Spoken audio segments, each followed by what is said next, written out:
Right. Recording this webinar. Just wanted to let everyone, Right. and the recording will be available after as well. We'll put it online and we can share the link. So if you, we have got all your email addresses. We can share it with you if you'd like after. Yeah. Great. Okay. So welcome everybody. Apologies from the host for her tardiness. Where I had a silly connection, and so I had to dash to my desk to make sure that I had a good connection so that the content I'm sharing with you is clear and you don't miss out on anything. So welcome to Advertising Online. My name is Eunice Nyandat. I am the founder of My Biz Marketer. My Biz Marketer is an advertising and digital marketing and advertising firm, and we provide marketing solutions to SMEs as well as startups, more profoundly to startups, and biggest sellers, the go-to-market strategy, product marketing, product management, product development, but to help them grow.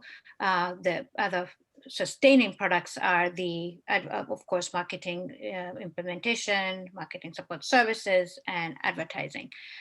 And with me today is Reema Doshi, my forever sidekick, also known as the Spice Girls. For some reason, we have an interesting name out there, but welcome, Reema.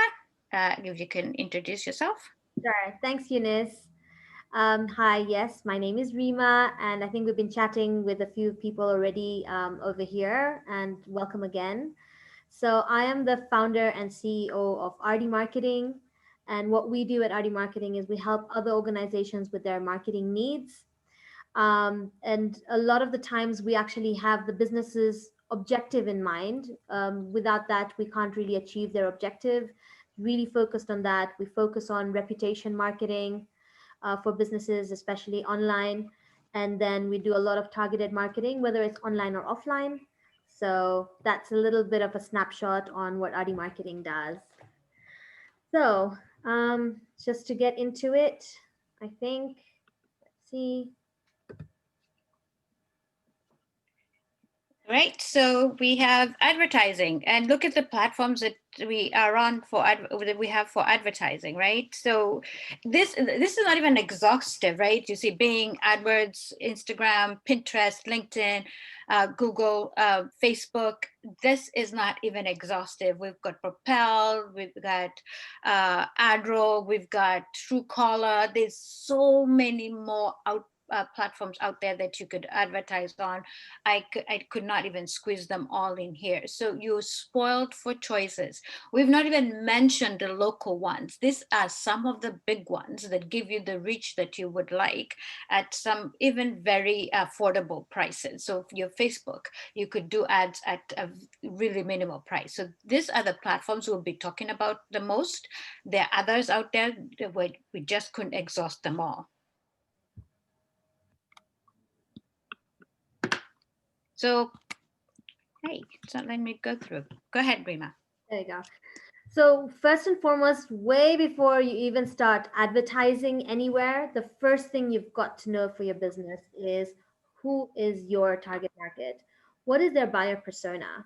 Like, you could have different products and services, but you've got to understand, apart from the age, apart from like whether they're actually got a lot of spending power or not, but you've got to understand, like, what are their other interests, what are their pain points, what are their challenges. All of these things are so important in terms of creating that data so that you're able to then target your advertising to the right people. That is super important. Apart from that, otherwise you're like what we call spraying and praying. You do it to a whole huge geographical location, and then you're hoping that the right people will get to get this information and then inquire from you. So it's really, really important to understand your buyer persona even before you start advertising absolutely anywhere. So That's key important. Yeah. So here's what digital covers. It covers your earned media, which is the sharing, the mentions. This is what you earn from your the community or your customers or people that are interested in your products. What you own is the web properties, your website, the mobile site you build, the blogs, the social networks, the pages you build. Those are the stuff you own. The paid media is what we are paying for. The images you create and post and then boost, that you then pay for. That's paid media. So pay per click, display ads, retargeted ads, what you pay the influencers, the paid content promotions that you do, the social media ads that you do, those are all paid media. So when somebody says, are you doing any paid media? Or what's your paid media? That's what they're talking about. Oops, sorry. Going the wrong way. So what is digital advertising? Digital advertising refers to advertising that takes place online. Yeah, right. So what we're going to go through today is cross-channel advertising, search advertising, display advertising, what it mean by mobile advertising. Everyone knows social media or social advertising. There's video advertising, and then there is demand side platforms. So these are some of the things that we're probably going to go through today. Um, Time permitting, we should be able to handle everything. Yeah. So for some reason, I'm not able to go to the next page. Oh, here we go. I'll try that. Were you able to? Let me see. There we go. Okay, great. Thank you. So, what do we mean by cross-channel advertising? It basically means advertising across different channels or multiple channels. You can actually have a software that helps you do this, and you can go to all the different channels at the same time. It just basically means that, for example, a very simple one is Facebook. Facebook allows advertising on Facebook as well as Instagram, right? So there are other certain softwares for example, Espresso, which is part of Hootsuite, also does that. So understanding that there is a way of actually doing cross-channel or multiple channel advertising, this is what that basically means. Okay, it really isn't moving. Yeah, got it. Okay, great. So, thank you. What do you need to do to understand the cross-channel mindset? One is first and foremost, you've got to understand it's the communication. What we call integrated communication means that all the channels have to have consistent message. So even what you do on your Facebook page versus what you do on your Instagram, Twitter, all has to be the same message. You can't have different messaging going to the clients, right? Mhm. Also need to understand is all channels are not created equally, means that what would work on Facebook would not necessarily work on Twitter, would not necessarily work on Instagram. So you've got to understand those dynamics as well. Cohesive data is like key, meaning that the way we understood like the buyer persona, remember we went through the buyer persona quickly. Make sure that you're not having bunching up different things. So for example, if um, you are targeting professionals, make sure that is the information that you put in, the professionals, their interests, where they're located, all of that stuff. If you want to have self-employed as well as part of that, make sure that you do a different ad set for that, not the same, because otherwise what you get out from it in terms of how the ad worked or what your response is from the ad will be very mixed matched or mishmashed, and a lot of times it doesn't work very well. So cohesive data is very important in terms of Yeah. making sure when you're doing your advertising in all the different channels as well. Yep.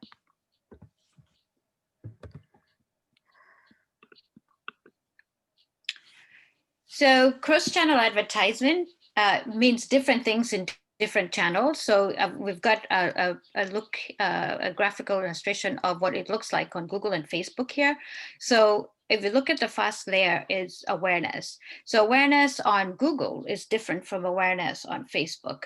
So awareness on Facebook, awareness on Facebook is you're looking to get reach and frequency and build lookalike audience. And what you're using here is video ads. So awareness, what you're doing with awareness is just getting people to know your brand. You're not necessarily looking for people to convert and buy. You're just looking for people to just know your brand. So I want people to know about my biz marketer, not really looking for people to call me and say start services tomorrow. I know I can't get that, especially if they're strangers. They have no idea what my biz marketer does, or my biz marketer's reputation, or how well my biz marketer works, or Ardy Marketing, or your business per se.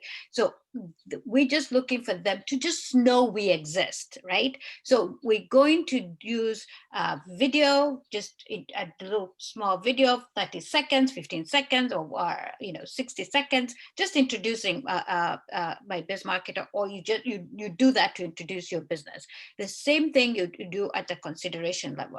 You're trying to use that same video to build traffic to your website. This is where you've now built awareness, but now you want them to consider your business, and you want them to consider calling you or sending you an email, or even asking for a consultation.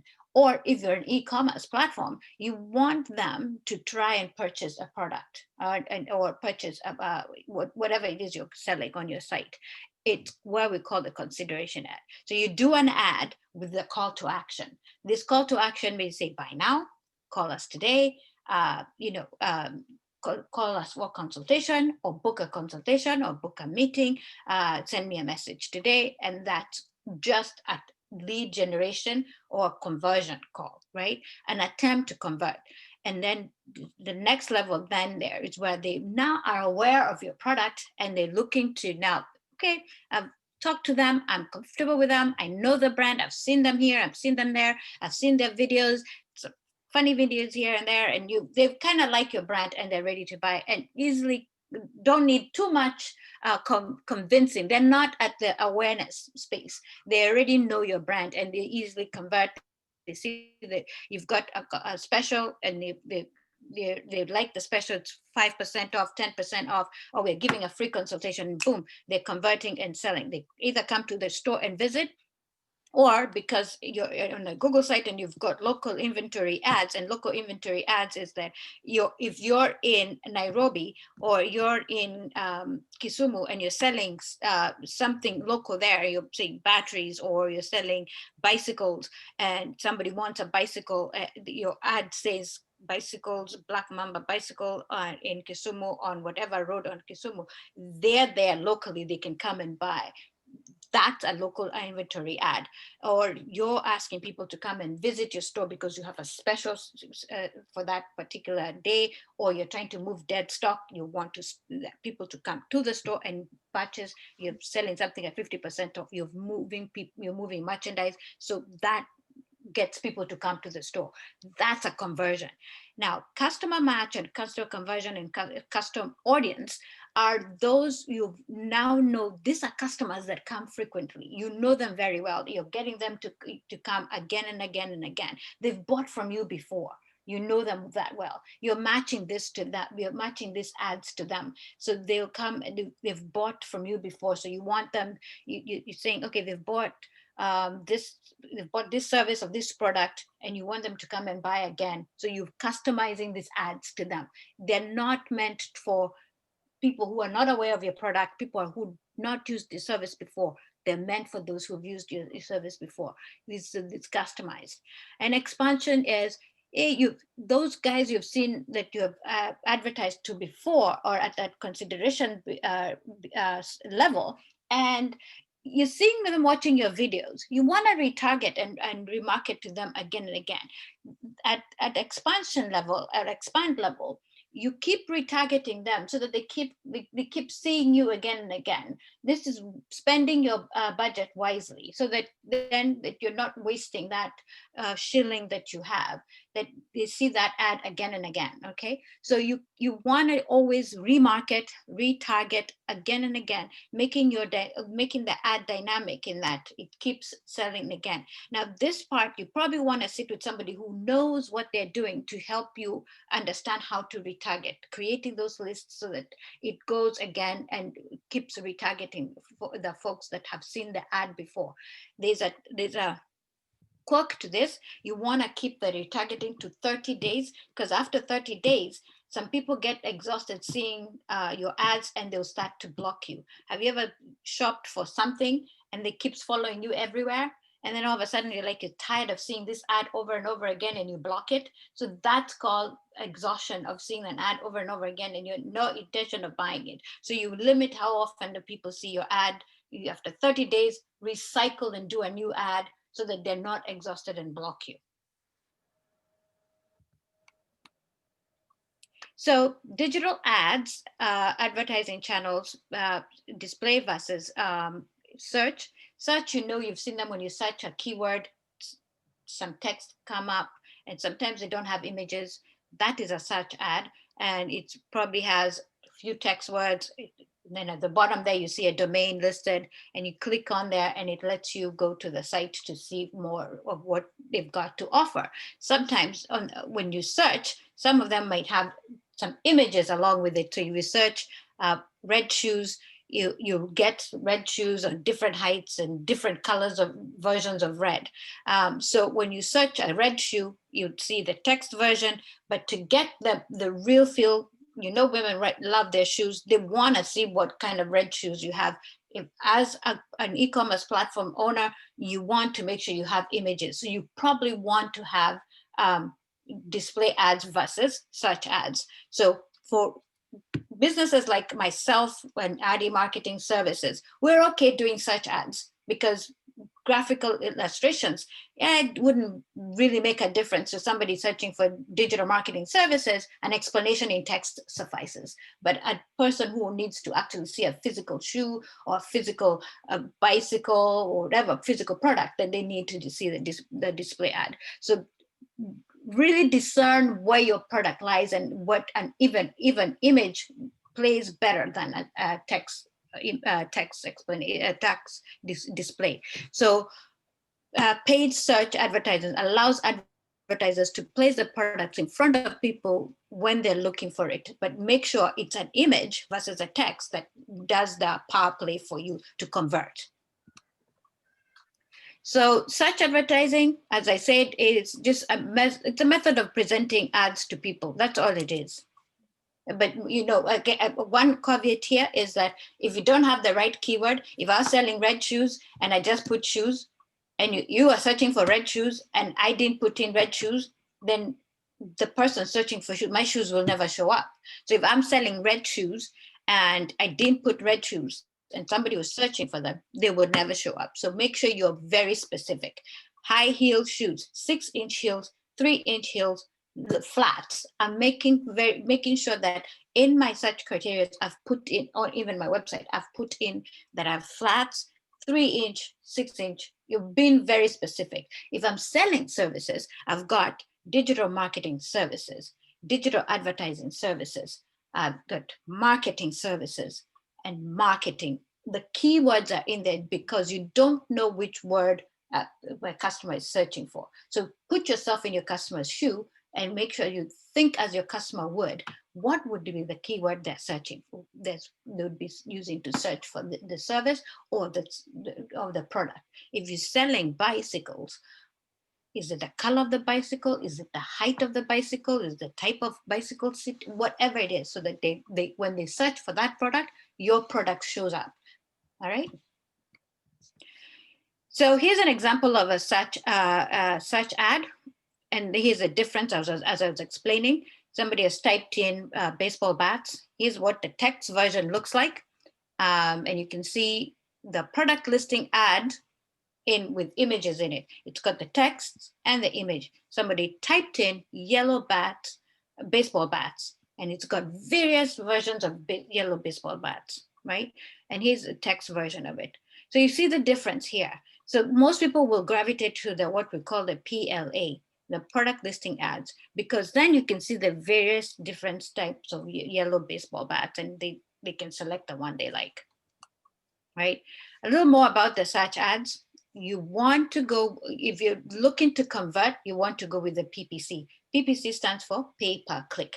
When they click, you're paying for that click. Now, the cost of click depends on industry, depends on product, it depends on the keyword, the cost of that keyword.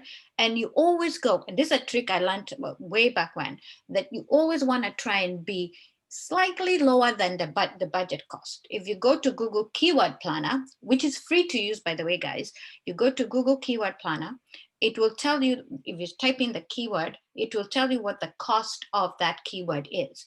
If it's 50 cents, I always go 49 cents or 45 cents. It's 0.50. Always go cheaper. All right, and see what it does. And you always want to try not to pay too high. If you go pay $5 or $6 for this keyword, your ad might never show. You're thinking because you've paid more for it that ad will show. It might not show. Pay a little lower. Don't always overbid that your ad will show. It might not show. So key trends to note is mobile is prominent. Personalized PPC is important. Keyword winning is important. So don't stuff. Just keep the important keywords. Putting too many keywords, you'll be paying so much, you're wasting money. Just keep the important keywords.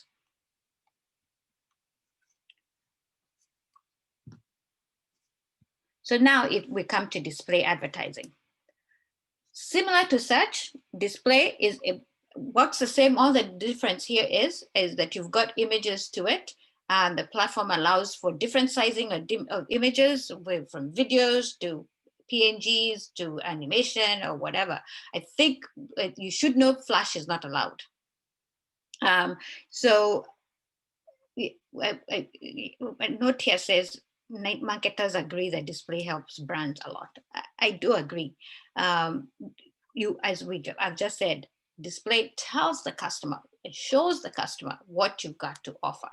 But this is for certain products, and mostly products, right? If you're in e-commerce, you're in fashion, you're selling clothes, shoes, whatever it is you're selling, physical products, people want to see them because they want to be able to make a decision on what they're buying. So please, if you can, and when you can, present them with a product, with an image of the product.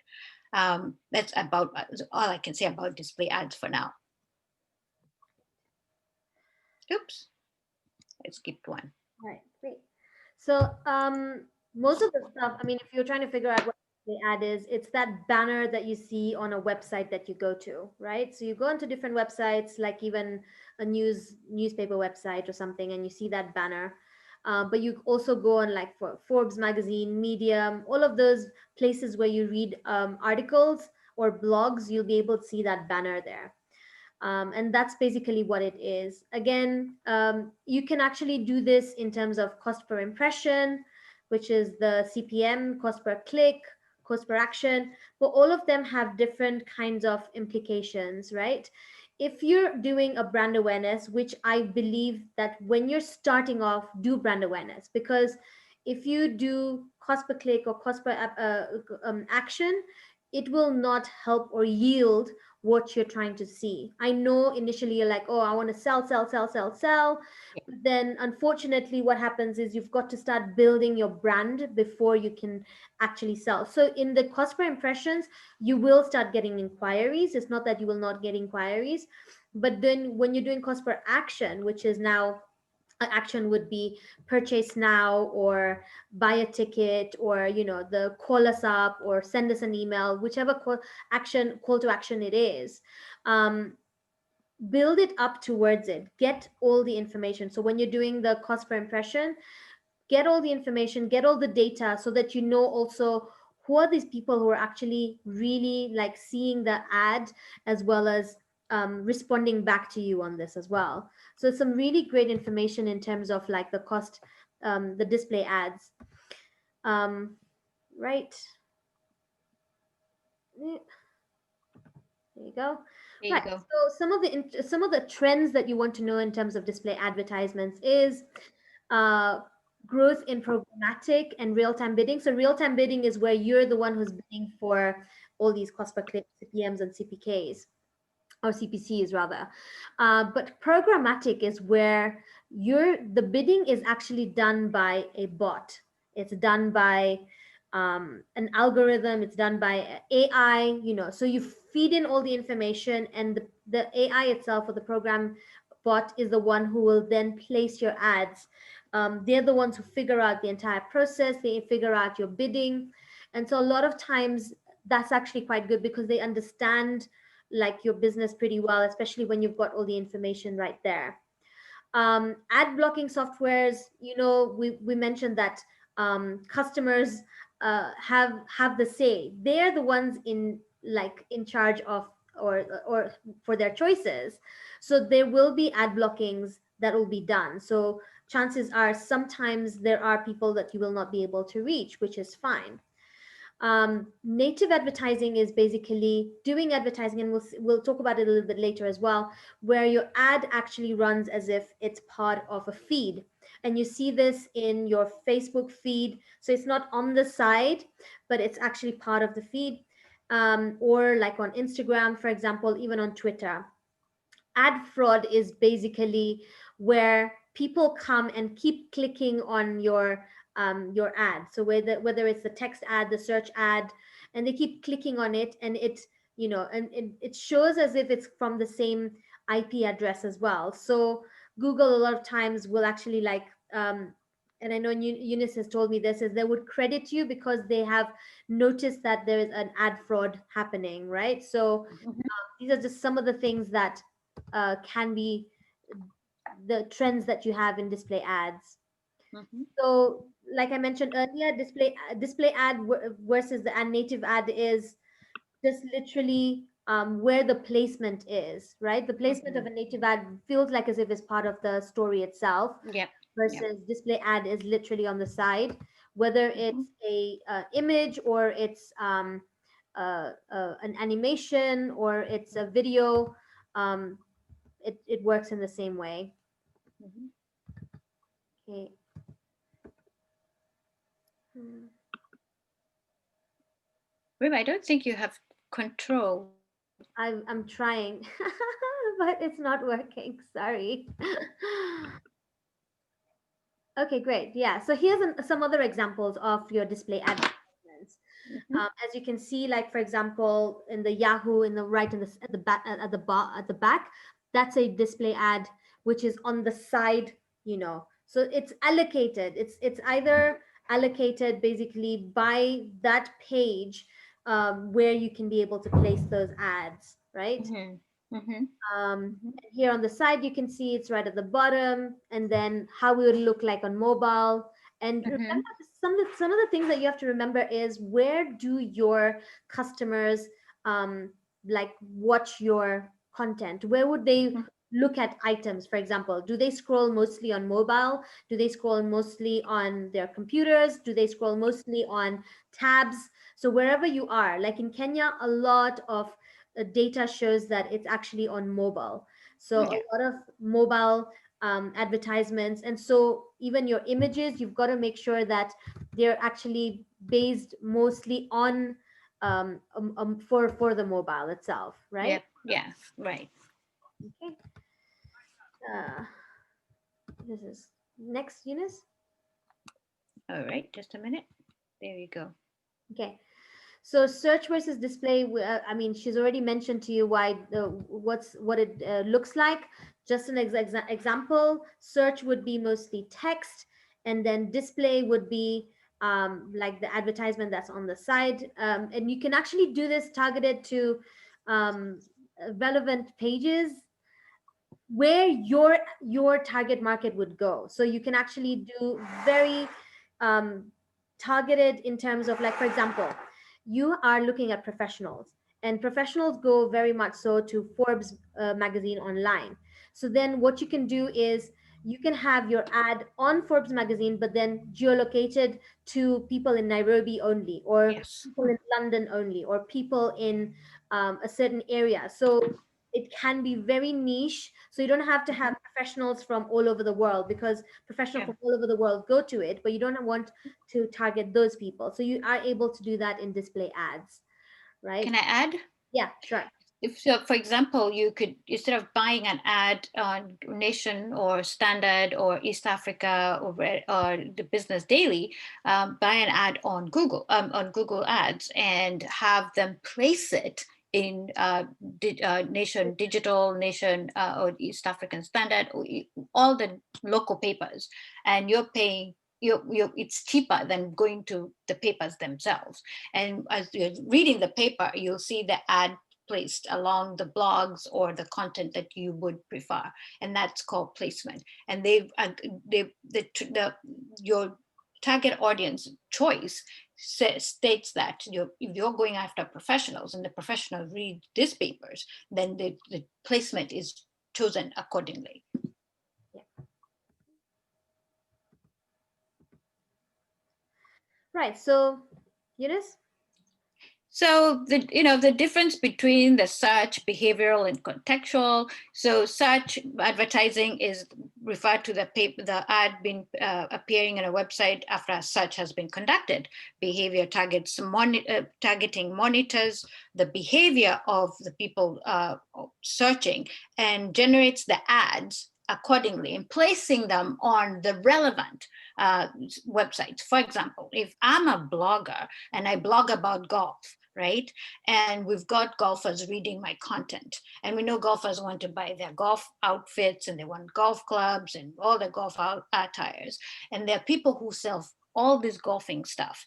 Their ads are going to then be generated to then be placed on my golfing web blog, right? So that is a auto-generated ad from programmatic ad space to then place ads for me to earn an income, and then for those customers selling for those businesses selling golf merchandise to get advertisements visibility to customers who are interested in golf merchandise.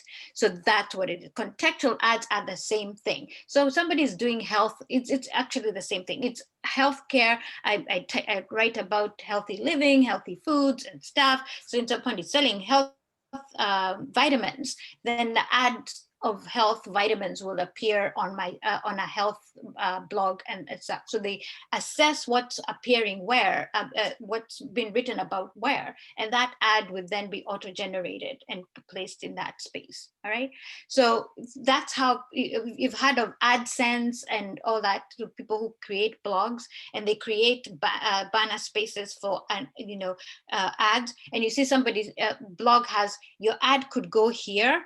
That's a space waiting for so they are publisher, they're saying there's a space waiting for you an ad to be populated there. So once the advertisers find out that your blog has advertising spacing, and you push your blog to them, they look and see, oh, your content matches an advertiser we have. Boom, they match the two, and you start getting advertising space. If that blog has enough traffic to justify the advertiser advertising on that blog, boom, now these two have synergy, and of course now we've got advertising going.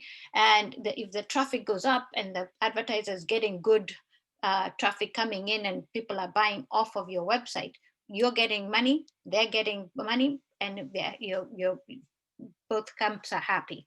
So that's what that is. So when you create your blog, you create all these spaces. Up here is a top banner where you charge top dollar for a little small box over here and a little long rectangle on the side. You create based on there's a psychology of how we view websites. Most of the time, if you look at the way you consume a website, you usually start on the left going top, then to from left to right, and then you drop.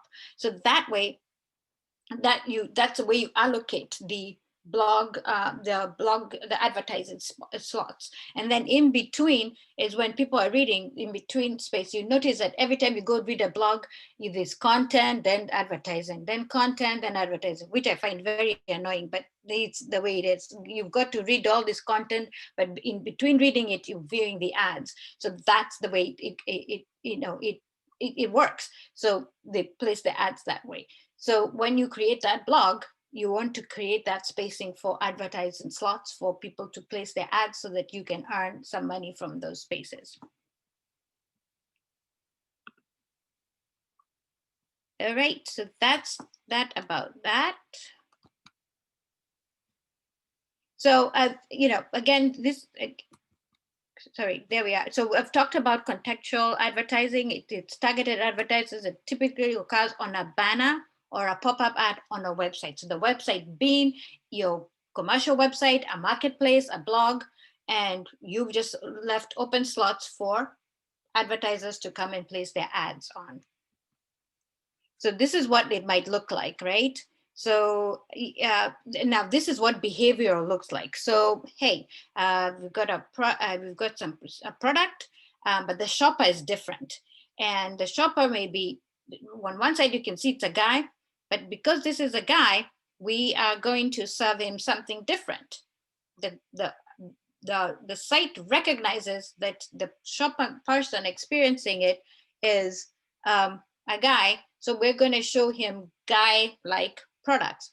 When this side, because it's a woman, we're going to show her products that we know. And by the way, it's not just guy-like, it's what this particular consumer would purchase, right? We know their persona so well that we know they've purchased this stuff before. So we're going to serve and recommend stuff that we know they're likely to buy. As you can see on this side, the woman, they've recommended a screen and a printer and some other things. As you look at below, I don't know if we could zoom. Oops, sorry, I don't think we can zoom. Customer ID unknown and history unknown, but if you look on the guy side, we know the customer ID. We see that they came through a Google search. Browsing history is known, purchase history is known, and they've recommended product based on that known history, right? So this is why the guy served up certain products. The woman, it's unknown, but we've served up some products based on some things they probably saw them traverse through the website with, meaning they looked at. All right. So products are served based on the navigation of their browser. So that's what is behavioral advertising.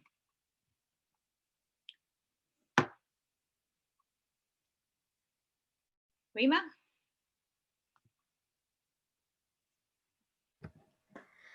Okay, so yeah, mobile advertising is, like I mentioned earlier, was like key. We have a lot of people, and it's growing, that everyone's getting a smartphone, even more so than a tablet or an iPad. They're actually super, like, it's increasing day by day, literally. And so a lot of your formats and advertising formats, you've got to make sure that they are mobile friendly. So your mobile banner, how it would look like, and Google and also other places will allow you to then look at how these ads will look on different media. So how it look like on your webs, like, and you've got to make sure that you actually have all of these different designs as well, that are there. Uh, but in essence, you've got to make sure that they're really mobile friendly, so that they're easily able to see that. Eunice. Mm-hmm. Mm-hmm. So take a look at this. This is ads on newspapers, on apps, and all that good stuff. Look at how the ad looks on a mobile phone, right? So whether there is it's Android or iPhone, it doesn't matter. It doesn't matter the phone. It is a phone, and it has to look so clean, crisp. The person is not struggling to see the lettering, it's not struggling to read. They may want to zoom in a little, but make it as easy as possible. And when they need to click, they can click on something. That's meaning that if they were buying your product and they've got a call to action button, they can click on it very easily. So I've noticed some people, I don't know, and I challenge you to look at when you're on your Facebook pages or Facebook feeds or Instagram, notice some of your ads that the heads are cut off or the call to actions cut off. You're trying to click on a link, it's not quite there, it's not active, it's not working. How that experience feels to you, so if you're frustrating your customer like that, how do you expect them to ever come back and buy from you? So making sure that you preview and test, and all the platforms that we've shown you here, they make it so easy for you to preview first before you publish your ad online. So it gives you a desktop, an iPad view, and a phone view, so that before you publish, you've gotten a view of what it would look like once it's published. And then if it's an in-app, you know what it looks like. And what I mean by in-app, if it's in-app for Facebook, in-app for a gaming app, for example, Words with Friends, in-app, whatever app people are on, even Truecaller, I've run ads on Truecaller, stuff like that. So try and make sure they fit properly on those ads, on those apps. Here's one app that Reema and I got to talking about. It doesn't have a true call to action, but it says build your own FRS, right? It's not telling you to buy, it's just telling you to build, right? That's all it wants you to do. Very clean, nothing to it, call to action, and a car in it, and a video inserted in there. Easy to use. It's not complicated. Sometimes we put way too much stuff on our ads, and the customer does not know what to click on. So we loved this ad, right, Reema? Yes, absolutely. Very clean, very simple. So simple is best sometimes. And Reema, we had a recommendation here for something to start with. If you're trying to experiment, yeah. Go ahead, Reema. Yeah, sorry, the good place to learn where you want to experiment, like Eunice mentioned, is it's a link over there. It's called adespresso.com, and it's we've done for small medium businesses, and you're able to then get some guidance from there as well for your own ads. Espresso is part of Hootsuite, where Hootsuite you can do your social media management. This place you can do your ads. So good place to actually go and learn, as well as try some things out for yourselves. Yeah. Okay. All right. Can I see your question? We'll answer that shortly.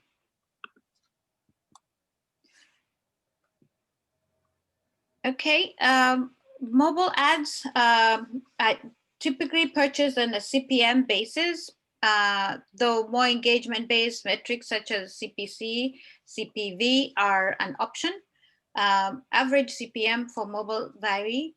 And here's the reason why you do CPM is for brand awareness. CPM stands for pay per impressions. And CPV stands for pay per view. CPC stands for pay per click. Impressions makes it the eyeballs, the number of people that have seen it. Impressions is when you're scrolling, that's an impression. View is when you stop and view the entire video, the 15 seconds of it, 30 seconds of it. Impression is when you just scroll right by it. You've actually, your eyeballs landed on it, they count that, right? So that's why you see impressions are usually so high. So don't get so excited for impressions. It's that they just saw it, they didn't interact with it, they don't know what the essence of it, yeah. But they got a glimpse of your brand name and all that. right? That's Uh, just sorry, just to jump in over here. That's the Go reason ahead. why, in terms of ads, you make sure that your branding is clear, your message Mm-hmm. is clear, and there's a call Yep. to action. So even if Yeah. you have no contact details or anything, if you have your brand very clear, they're able to then either click on it and come to your website, which we recommend rather than come to your social media page.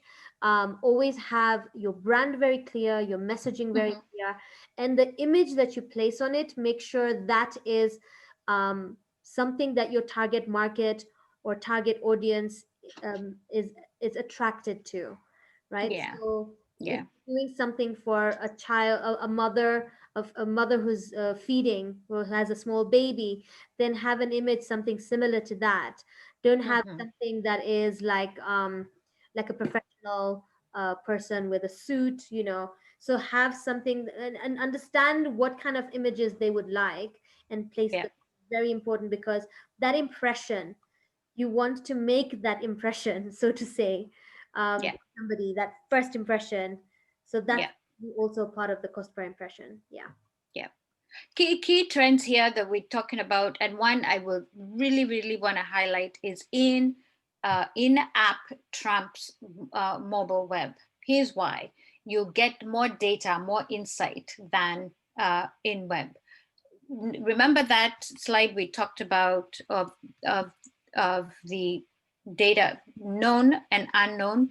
In app, you're going to get that data of the person, because first probably the person has paid for the app or they've logged into the app, so we have their data.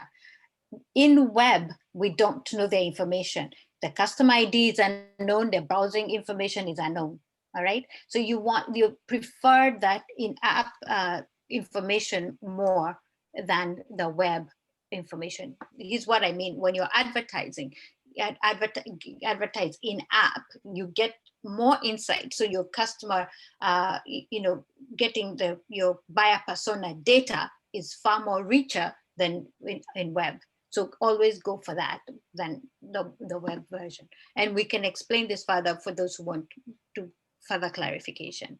So, and this is what I mean about that, mobile segmentation, getting even further details using Play Store, because you're going to advertise in app, segmenting your advertising even further. So you're in entertainment, making sure you're in entertainment, you're segmenting in entertainment, healthcare, travel, whatever that segment is. You're making sure that you're advertising in the region that you belong to. Don't don't leave the region wide open, because then you're wasting money advertising globally. People in Russia are clicking on your ad. That's a click you've just paid for nothing. So make sure you're in the right region so that you don't waste money, right? Now, mobile, SMS versus mobile marketing. You might say, what's that? I mean, isn't that the same thing? There's a difference. Mobile advertising is that pay per click, pay per whatever on mobile. SMS marketing is that when you send the text message directly without the graphical, SMS is just text. That the one you pay for SMS. The open rate on SMS is almost 90%, right? The options with SMS are ridiculous, right? It's one of those things that we have not even begun to take advantage of, right? And everybody is on SMS. Even your social is on SMS. So if you are looking to reach people, you're far likely to reach more people on SMS than you are on mobile, right? There was a chart here on SMS. I don't know if you all can see it, on the open rate of SMS, right? Yeah. It And can. yeah, I don't know why it keeps jumping so much. Okay, promise not to touch it. You can see that it's almost 100%, right? And we have tons of providers in Kenya that can provide SMS solutions. and they're not that cost prohibitive. If you are going to do display ads and all that, you might as well include SMS marketing. The cost is even far, it's right up there with the display ads. So do a combination of two, and you're going to do so much better with the combination. All right, and I'll go to this so that you understand why this is important. You will reach so many customers with SMS. Customer service with SMS is even much more richer than mobile and email. People don't open email. They take forever to open email. SMS is almost instantaneous. People read their SMSs immediately because they do not want to miss a message. They don't know if it's an M-Pesa issue or you send them M-Pesa. They want to make sure they open those. So this is why you want to incorporate mobile marketing that involves SMS, mobile advertising, banners, coupons, support, all that good stuff. And then it comes down to your strategy, analytics, ROI, and relevance, right? Social advertising. This one's huge. We're all on social media platforms, and I kid you not, the uptick of getting brand awareness, and this is to answer Ken's questions of how do we build organic growth. I think it begins here. What do you think, Reema? Yeah, I mean, social advertising is literally where people are actually like spending most of their time on as well, right? So Mm-hmm. you want to make sure that you are there where your customer is. Here's the thing that people need to understand, that all your target market is not going to be on each of these spaces. So for example, Sure. if you're targeting youth, there are chances they're not going to be on Facebook. They might be on Instagram and they might be on Snapchat, but they're not going to be on Facebook. Hardly ever that they will actually open up Facebook to have a look at it. But if you're looking at, for example, more professional people, your CEOs, your C-suits, your other professionals, then LinkedIn is your place that you want to be. So understand where your target market, which channel are they on, and how you can be able to like reach to them. Facebook for sure is much more on the higher demographic in terms of age group. A lot of people actually still do use Facebook for that.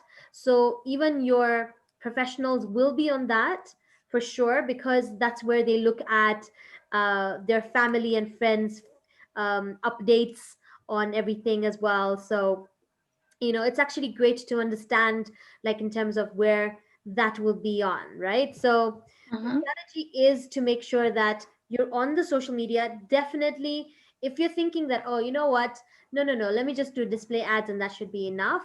Mm-mm. Your organic reach on social media is very little. So the way that Facebook and Instagram and Twitter work is that, especially Facebook, very small percentage of people who follow you will be able to see your content.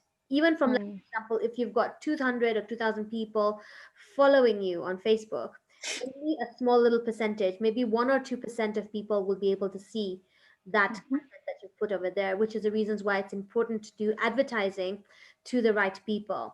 Again, it's not about having a whole bunch of different people. Like you're like, okay, you know what? I want to make sure that my likes or subscribes are at like 10,000. But then are those 10,000 people your target market or target audience?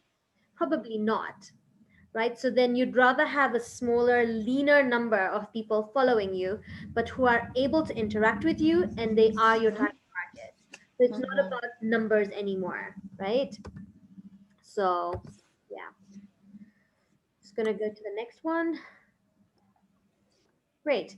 So again, the cost per clicks and cost per impression, same similar information on that. You can actually put much more information when you're doing your social ads. The interest of the people.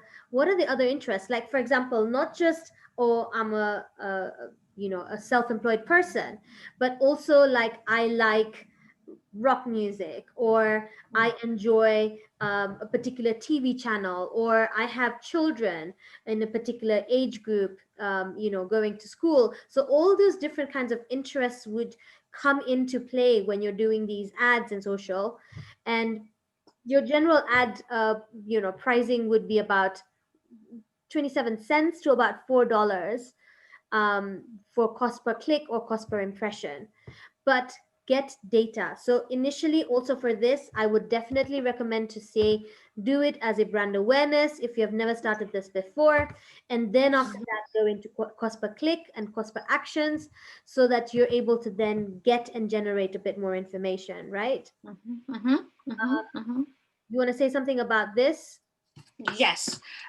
Here's the thing that, oh, excuse me, that most people get caught up with, and it's budget diversification. That I get questions about how come my ad didn't work, how come it costs so much, and why. Um, you put in your ad and you put in the money, and it eats up your money. So, for example, you've got your ad running 24/7. Who's up between say 1 a.m. and 6 a.m.? Somebody who's probably not going to buy from you, probably, right? So maybe turn off your ad between 1 a.m. and 4 a.m. Another thing is when you know who your buyer persona is, say the professional, when are they up? When are they active? 8 a.m. and maybe 9 a.m. They're maybe browsing before they get busy at the office. Maybe up the budget at that time.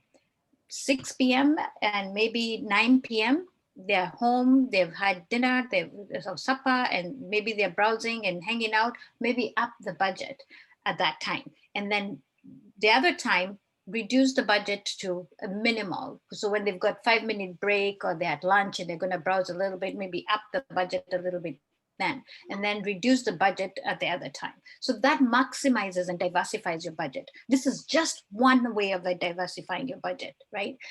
Turning off the budget on certain days, just so that you are spreading yourself in a way that maximizes your budget. You know your base better, right? There's some people who will maybe just advertise on the weekend, and in the weekdays, forget it. You just look at your customer base and understand that. Social shopping, just know, again, it goes right back to who your buyer persona is and knowing when they shop. And for example, if you bought a car, and you're a car dealer, and you know your customer base, when they buy and when they're likely to buy. It's maybe during end of year car when they get bonuses, is when to now start pushing your budget, pushing your advertising. Then do that. Beginning of the year, beginning of the year is usually the worst time to advertise, because that's when people are paying school fees and all that good stuff. Then reduce the budgets then. So being wise on when you're spending your money. And this is just on I'm thinking on our continent, in our country, where we've got special quirks about how we shop and when we buy and what times. We have particular holidays. Christmas, we spend a little more because we've got the bonuses and that, to maybe up the budget a little bit to get your visibility and convert a few more customers. Video content. Video does far much better than any other content on across the globe, period, not just in Kenya, across the globe, right? So you're like, one thing, most people don't read. Forget email. They read it, but 10 days later. So if you had a sale for 5 days ago, they missed it, right? But in video, they're always watching gospel music. They're always watching their other videos, which shall remain nameless. But if you've got videos inlaid with their gospel videos, their favorite influencers, their favorite videos, or their celebrities, whatever it is, inlay your videos with those videos, so that they're seeing your brand alongside their favorite people, right? So that way your brand, the recall of your brand is more prevalent with them, so that when they use push a special and you're pushing you have a call to action or a special, they're likely to remember, and they remember. And then when you've got you're pushing up, you're using your diversified budgets and you're pushing a special at that time, it comes up during that time. And remember the contextual and behavior, start to use those, right? So we'll be talking about programmatic advertising a little later, but that you might even want to use those platforms to now help you diversify there as well. Oops, did we? There we go. Great. So, I mean, what Eunice talked about right now in terms of video advertising, yeah, just some statistics that we found. 87% of businesses and marketers surveyed say that video marketing helped increase their website traffic. So, in other words, when you do your display ads, if you have a video, higher chances of it converting or having that website traffic coming to your website. 84% of consumers have been convinced to buy a product or service by watching a brand's video.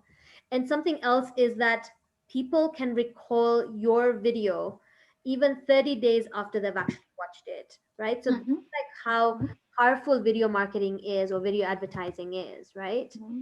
Yeah. Um, right. So, like, online video is a process of using the video content to promote your company or your product on your website. You can either use it on your website, but obviously advertising is where you put it where your target audience is, but they haven't come back to you yet, right?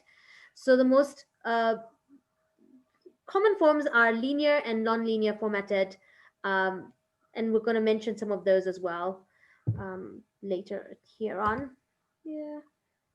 So these ads actually run within your video player. So like for example, your YouTube video, you know that when you have your YouTube video, that's an in-stream video, right? Um, and you have an ad either before the video or in the middle of the video or at the end of the video, right? So that's like Mm-hmm. your in-stream video, right? You have to like, sometimes you've got to click to say skip ad, for example. But on Mm-hmm. Facebook, you have to watch the entire thing before it goes to your the video that you're going to watch, right? Yeah. Non-linear would be like, for example, here at the bottom, it's like the small little banner that comes, but it's not text, is actually a video as well. Mm-hmm. So Mm-hmm. like your tiny little video right at the bottom of an in-stream video, that's actually non-linear. Native video would be similar to your native ads, where it's part of your feed and you look at it as if it's like part of your feed, but it's actually a sponsored ad or an ad. So Mm-hmm. that's a native video.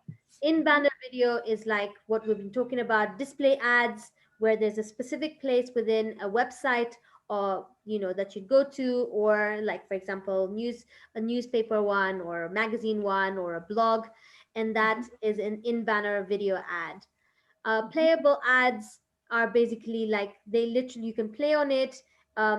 Sometimes you can even like see how a certain app, for example, would work. So it's playable within the ad itself, right? So Mm-hmm. that's what it is. So those are the different kinds of formats for video advertising. Yeah. Important things to note is video ads is it's growing day by day. We mentioned mobile video already, so I'm not going to mention that again. Mobile is so important, and video is actually growing within that.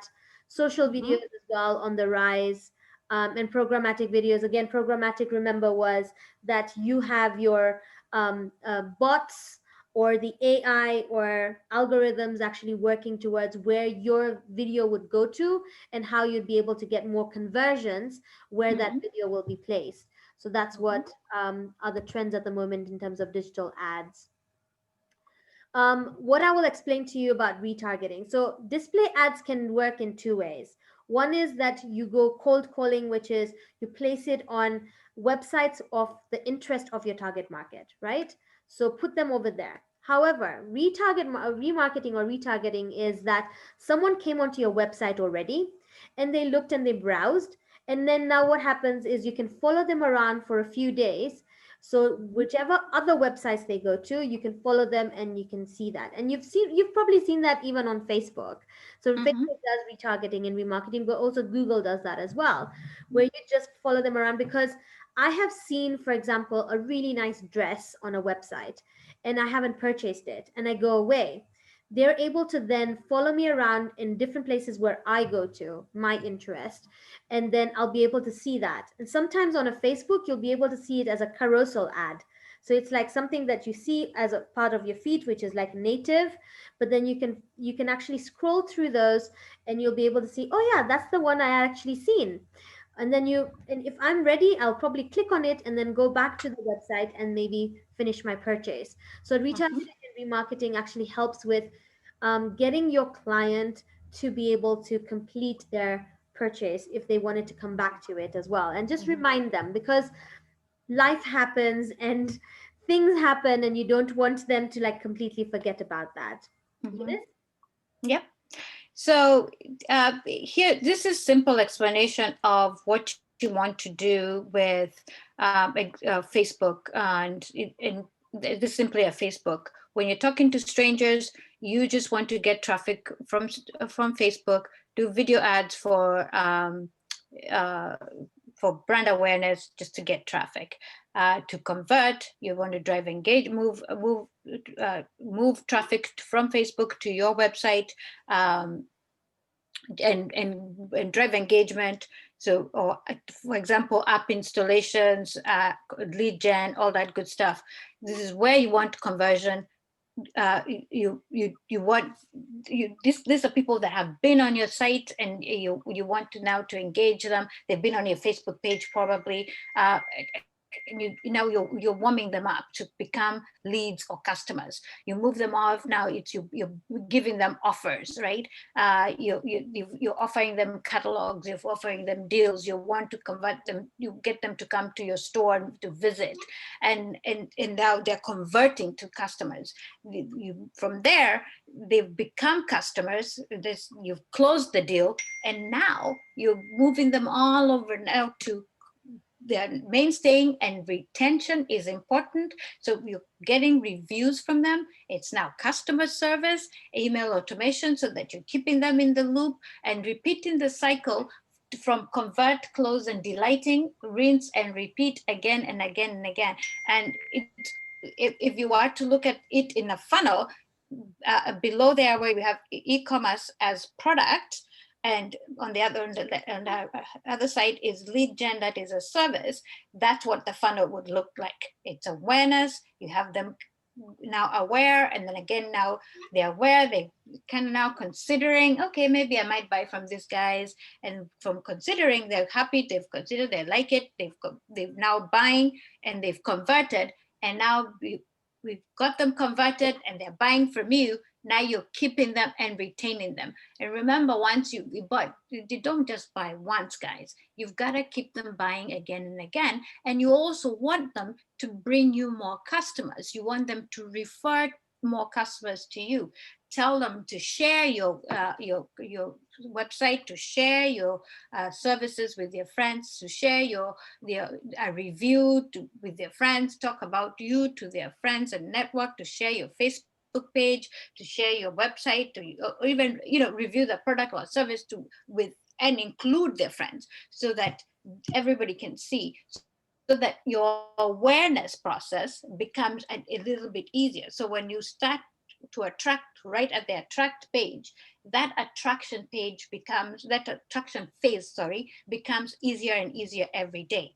When you're brand new, that's the hardest part, is attracting new customers. So as you get customers, it gets easier and easier. So because other customers are referring you. So keep rinsing and repeating this. So Ken, in answering your question again about how do you go organically grow, is using this little chart here of, once you convert, you close, you delight, you rinse and repeat, and keep this going, and do not drop the ball. Just keep it going without having to pay for ads. If you keep that cycle, we call it the feedback loop, right, Reema? It Yes. will keep customers coming without you having to pay for ads again. Because if you've got reviews and your reputation is now getting up there, that this is an awesome company to work to deal with, their products are on point, their customer service is fantastic, they will help you all the way through. then that reputation gets out there. And every time a customer refers another customer, then and their experience is the same. Of course, then organically you are going to just grow and grow and grow. You might never have to spend you could do videos and not have to pay to advertise. Just put them up on Facebook organically. All right. So that's that. In fact, we've got another question here. How do you determine how long to run the awareness ads? So I would do two things. On awareness ads, when you've got budget, you put a CPM as low as possible, 2 cents, 5 cents, and you can put it as long as your budget allows, right? And then you can put one that sits on your organic page. It sits on your Facebook landing page and on YouTube, whatever you can have it on your website, anywhere it can be. We should all have those videos out there, right? Every so often, like maybe every 3 months, put up a new one, freshen it up, just run it for a week or two. If you've got the money and you can run it longer, do so. I don't think it's a matter of time. It's a matter of it being out there. We just don't have enough. We don't put videos out enough. We need to do more videos. People need to understand what we're doing, and we just don't have enough. Yeah, actually, when we at Ardy Marketing tell our customers when they're doing video marketing, when we do their video marketing for them, and we've created the little ad for them, so it shouldn't be more than 60 seconds, guys. Yes, yes. 15 seconds, 20 seconds, 30 seconds, 60 seconds maximum. Don't have anything more than that, because what happens is Right. you lose your customer. You'd rather have them coming and clicking, and to get more information on your landing page on your website, but not having all of that information just jumbled into one area, sort of thing, right? So, but initially we always tell them that when we're sending this out, people don't know about you, now they're getting to know about you. To know about you. Brand awareness creation. By Yeah. rule of thumb, I mean, I would actually mention even about 3 months.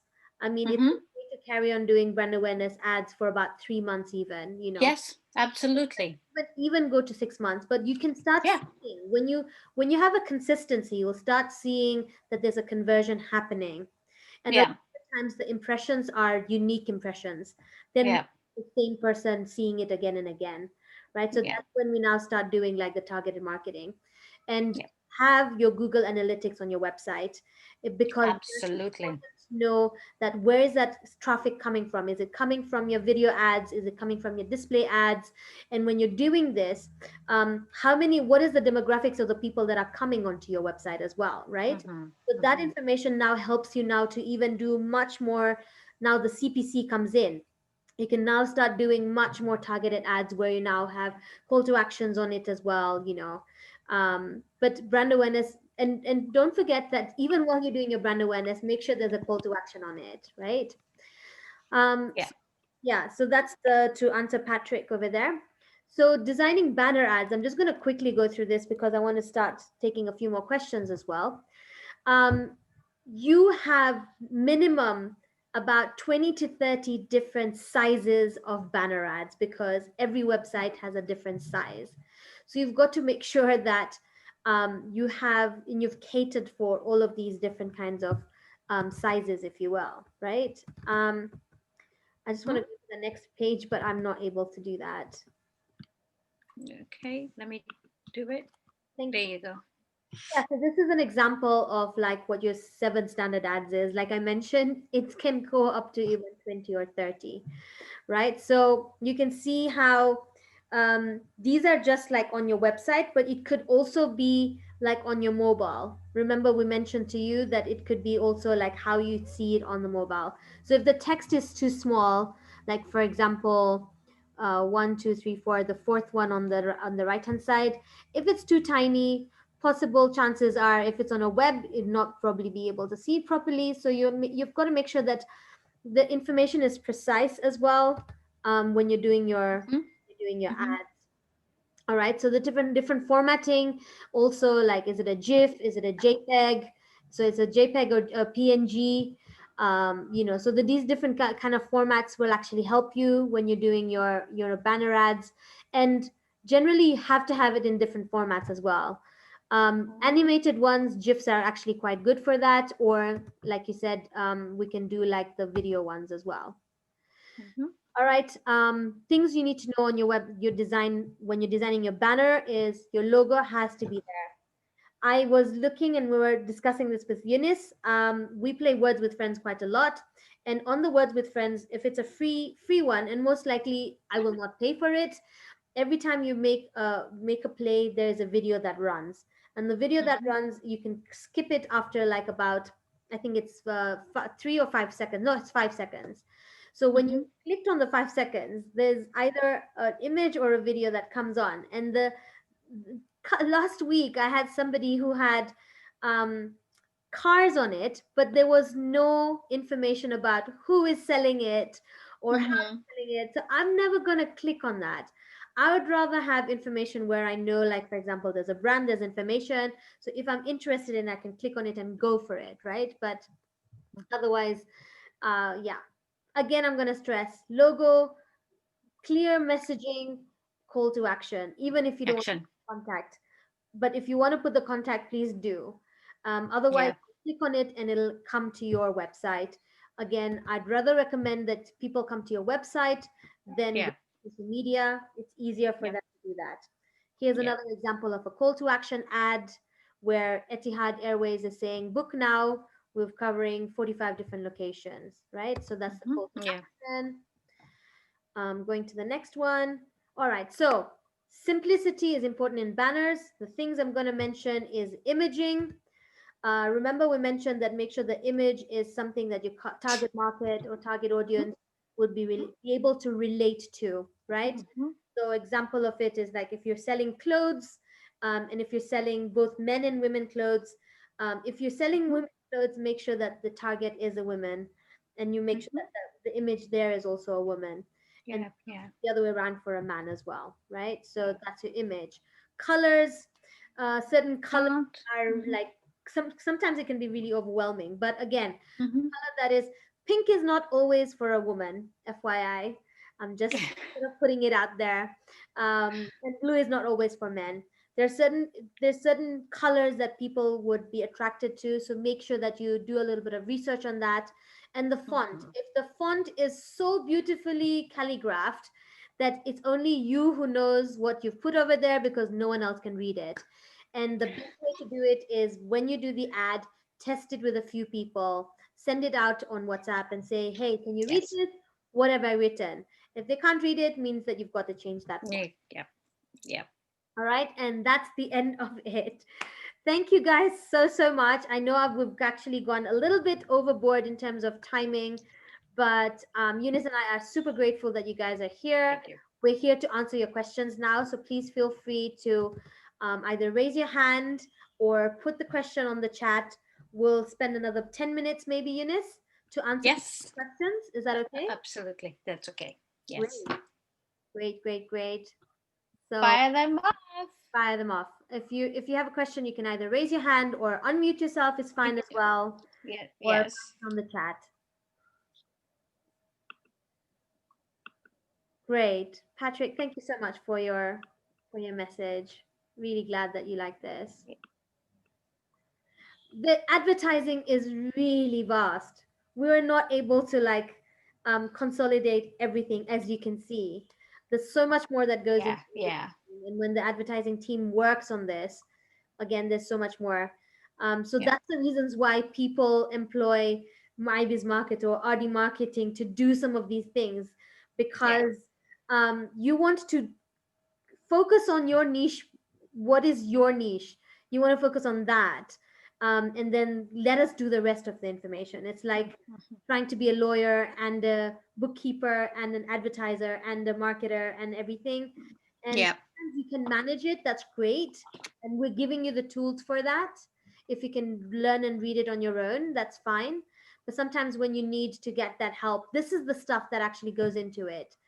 Yeah. Every time we have to make sure that we understand the objective, we understand the target audience for each of the different businesses as well. Yeah. So this is very foundational. So this does not show you the back end of Facebook and how to do the ads. It doesn't. We didn't go into uh, AdWords. So if that is something you need, just let us know. We can see about doing one of those. Anyone with a question? Don't be shy. Just unmute. Ask away. There's no silly question. Okay, here's a question from Ken. What's your take on influencer marketing in Kenya?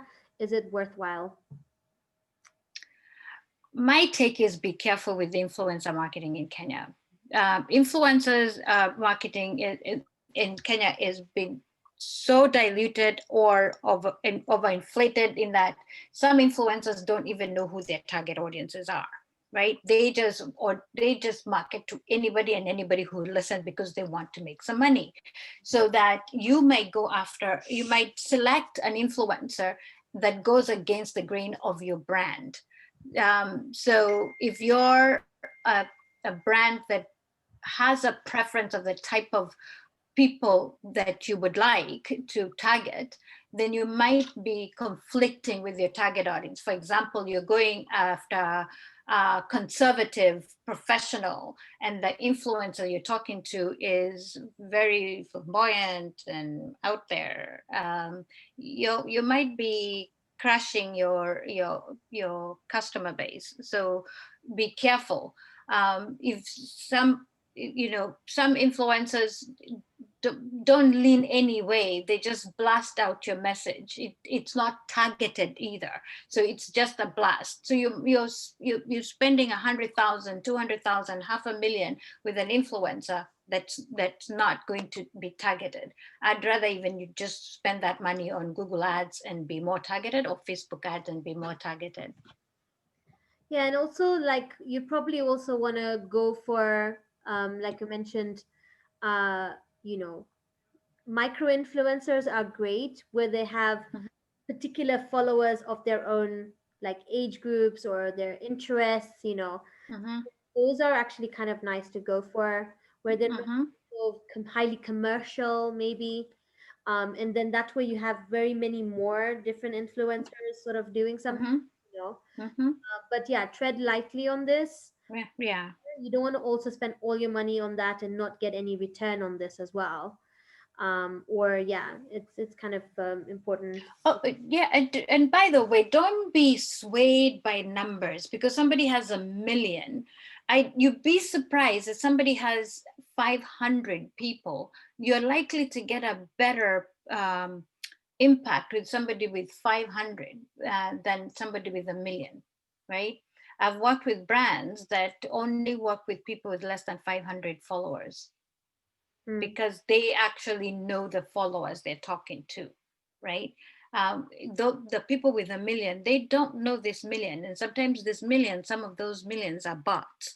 So choose this people wisely. An influencer could be somebody who actually is very active in the community that they're part of, that could sway the people that they're talking to. So the number doesn't matter.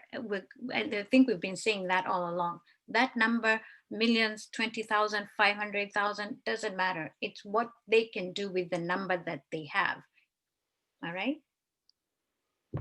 Great. Great question though. Yeah, great question.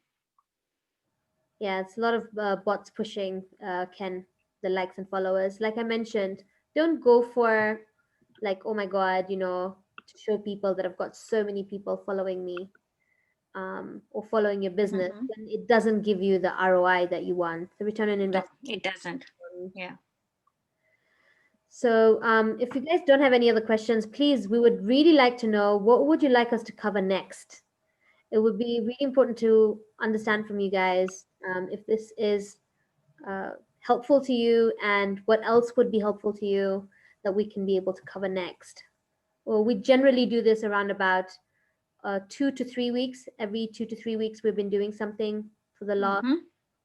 maybe since August. Since August, we've been doing this. Yeah. Hmm. So Please So do. if there's a topic you'd like us to cover, just let us know, and we'll let you know when we're covering your topic of preference.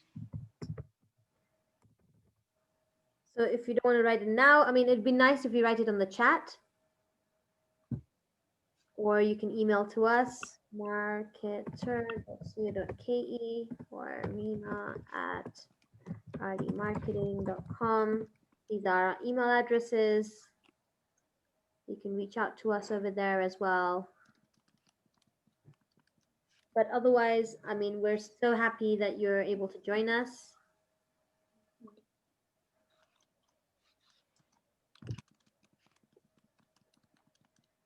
Are there any more questions, guys?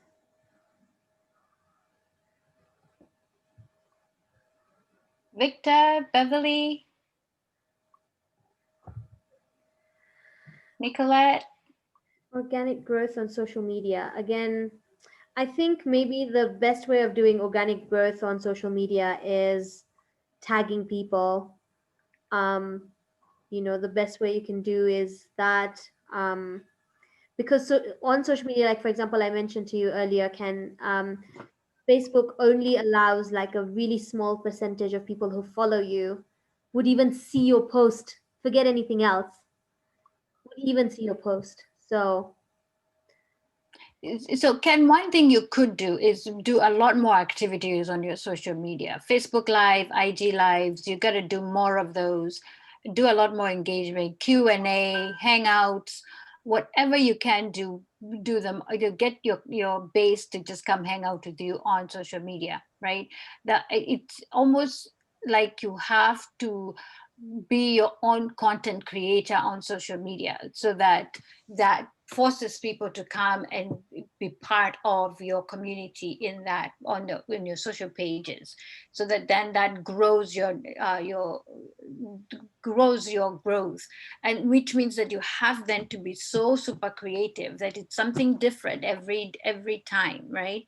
So if you are, say, an e-commerce platform, you can do unboxing, revealing of new products that you're offering, that you're bringing onto the store, doing customer review. If you've shipped something to a customer, telling the customer to unbox in front of everybody, having somebody come live on your e-commerce platform to unbox. So doing all these things that help you engage with your customers. If somebody had a bad experience on your store, for example, that you shipped a product, let the customer unbox that bad experience in front of everybody and you solve their problem. It just shows transparency. It might drive a lot of engagement, and you just show that you're good, company. You want to solve your customers' issues, and you're going to be transparent. It'll endear you. Some people will blast you for it, but it will endear you to customers. But you're going to drive engagement for sure. The good and the bad and the ugly, but it will still drive engagement. And it will definitely grow your social media platforms. You have to do more on those platforms. They won't do it on their own. You have to do more. It means you do more. I think some of the other things I would mention for organic growth, especially on Twitter, Instagram, now on Facebook as well, and LinkedIn, is the right hashtags. Mm-hmm. Put the right hashtags for the content that you're putting in, um, Mm-hmm. because people are looking for similar content, so then they'll be able to like then see your content. So for organic growth, definitely try um, hashtags.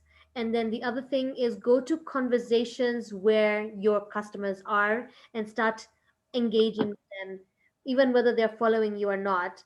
So Mm-hmm. find those conversations where they are and start talking, so then they can start seeing that, oh, okay, so this Mm-hmm. is the person, or this is the business that's there, and they're actually responding, and they're interacting. So that's super helpful. So those Mm-hmm. are the two main things I would say. One is the hashtags, and the second is go and interact with people where they are, whether it's Mm-hmm. and respond to things. So if you're on a group, like for example, I know one of the groups that is on Facebook is called Mom Boss, and there's other various like business related or area related. For example, in the UK, I know for sure there's a lot of area related, like Harrow online or something like that, and interact with the community in that space, and so they get to know who you are. It's a lot of work organically, but you're then able to then show people that this is what you do. Answering other people's questions. Hey, if someone's looking for this, answer that question, whether it's related to your business or not. Yes, yeah, absolutely. So you have to be online yourself as well. You've got to do more online as well. Great. So, if there's no more questions, we'd just like to say thank you so, so much for joining us today. Awesome, Ken. And Yes, thank you guys. So we'll let you be, give you back your evening, and call it a day. Thank you so much. and you know where to find us if you have any other questions. So, Yep. have a good evening, people. Thank you. Good evening. Thank you, and have a Thank good you. night. Bye. Bye. Bye Bye. bye. Bye bye. Bye, Nicolette. Bye. Bye, Felicia. Bye. Bye, Ken. Bye. Bye. Bye. Bye.